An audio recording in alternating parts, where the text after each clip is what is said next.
Halo, apa kabar semuanya?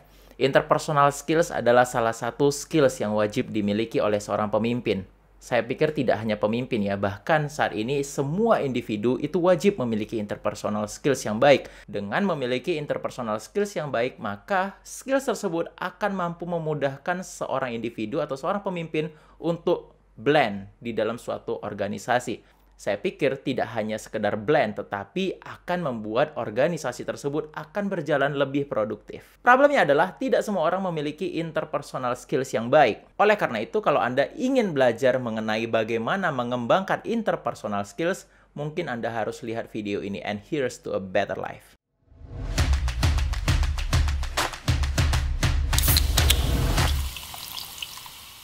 Nah, Miss Lisa, saya mau tanya nih mengenai interpersonal skills. Kenapa sih interpersonal skills itu penting gitu kira-kira? Dan juga apa itu interpersonal skills? Mungkin bisa Miss Lisa ceritakan sedikit ya?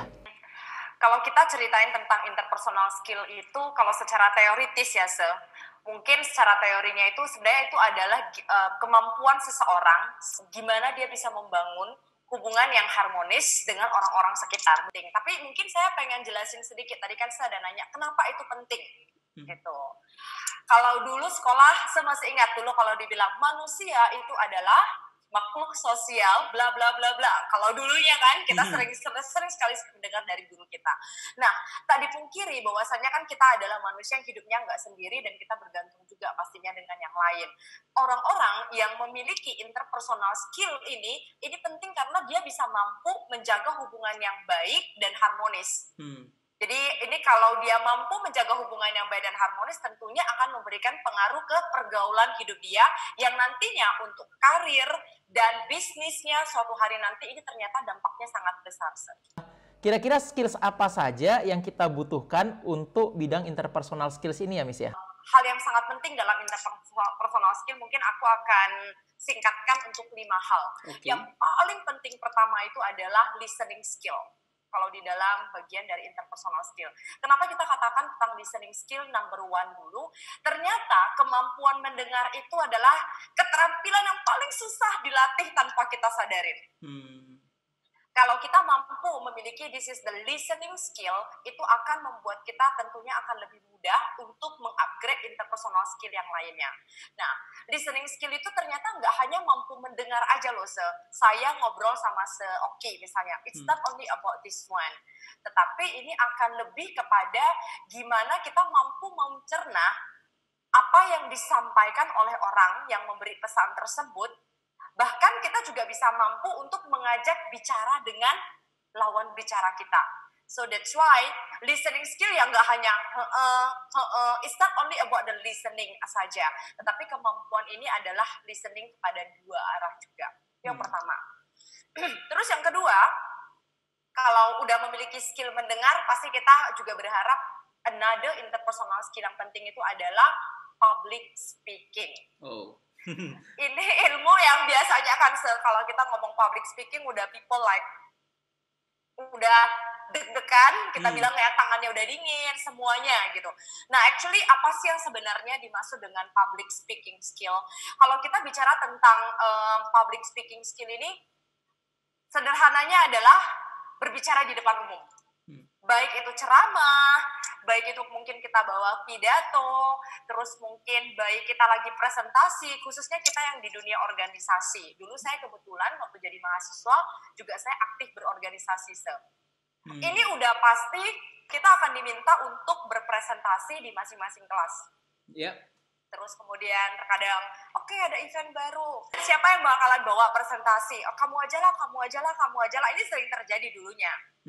Nah, ini sangat penting sekali public speaking itu terus untuk bisa dilatih untuk Anda-Anda yang memang pengen belajar di dunia organization skills. Jadi yang kedua itu adalah public speaking skill yang harus diasah untuk interpersonal skillnya.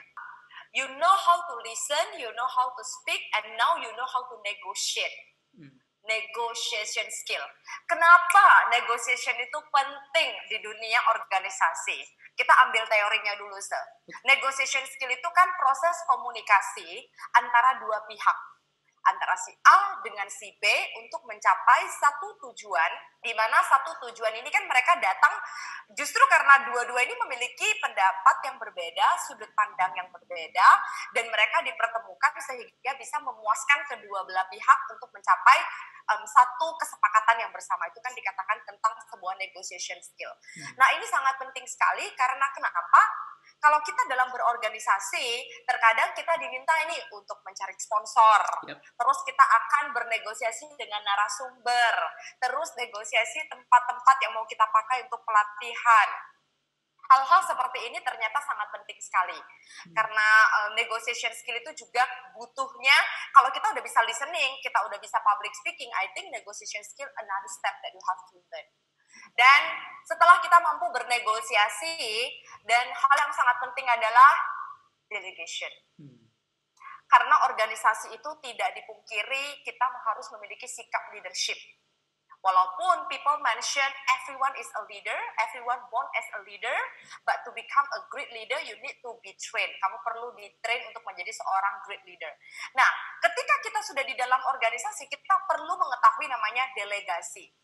Delegasi ini bukan hanya aku pemimpin dan I delegate to you. Ternyata enggak kalau di dalam dunia organisasi. Nah, mungkin saya akan menjelaskan apa yang dimaksud dengan delegasi dulu. Delegasi itu adalah proses yang sangat mendasar sekali yang perlu diperhatikan di dalam organisasi. Karena delegasi itu kan seseorang ditunjuk sebagai perwakilan atau utusan untuk mewakili suatu kelompok atau suatu organisasi atau suatu lembaga tertentu. Nah, ketika kamu sudah diberikan delegasi ataupun kamu menerima delegasi tersebut, dan kamu ini tujuannya supaya struktur hierarkinya berjalan. Karena terkadang kita lihat orang organisasi kalau yang muncul itu aja. Berarti kan dari something struktur hierarkinya nggak benar-benar berjalan. Nah, tujuannya adalah setiap bagian-bagian di dalam organisasi tersebut dia juga mampu membuat keputusan dan menjalankan tugasnya, fungsinya sesuai dengan jabatan yang sudah ada di organisasi tersebut. Sehingga bisa berjalan dengan baik.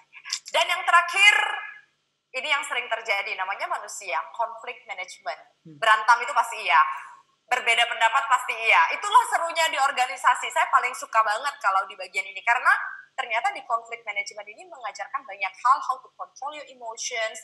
Makanya kalau kita udah pinter, you know how to listen well, speak well, negotiate well, and delegate well, itu akan membantu kamu bagaimana untuk menyelesaikan sebuah masalah yang terjadi. Apa sih yang kita ketahui tentang konflik manajemen? Kalau konflik manajemen itu kan kemampuan kita menyelesaikan sebuah masalah yang terjadi, tujuannya ini adalah masalah ini harus selesai. Jadi kita memiliki kemampuan menyelesaikan masalah tersebut. Keterampilan ini sangat penting sekali supaya tidak terjadi bentrok ya. Nanti jangan dalam satu organisasi ada kubu A, ada kubu B. Justru lah di dalam organisasi itu harus melebur menjadi satu. Dan kemampuan ini harus terus dilatih supaya, makanya interpersonalnya penting sekali, the communication skill. Nah, jadi kesimpulannya, these 5 skill, listening skill, public speaking skill, negotiation skills, delegation skills, dan yang terakhir adalah conflict management. Semoga diskusi tadi tidak hanya sekedar menambah wawasan kita mengenai interpersonal skills, tapi lebih dari itu, kita dapat mengimplementasikannya dalam kehidupan sehari-hari. Dan tentu, sama seperti skills lainnya, maka interpersonal skills itu juga dapat dilatih. Di mana Anda dapat melatihnya? Mungkin Anda dapat melatihnya di dalam organisasi, di dalam perusahaan, atau dimanapun itu. Dan kalau kita ingin melatih interpersonal skills tersebut, di mana kita bisa melatihnya? Maka kita bisa melatihnya melalui berbagai wadah, seperti perusahaan, organisasi, ataupun komunitas. Tentu saja sebaik-baiknya ilmu adalah ilmu yang kemudian dapat kita implementasikan dan juga memberikan manfaat bagi sekitar. Saya Oki Barus dan sampai jumpa.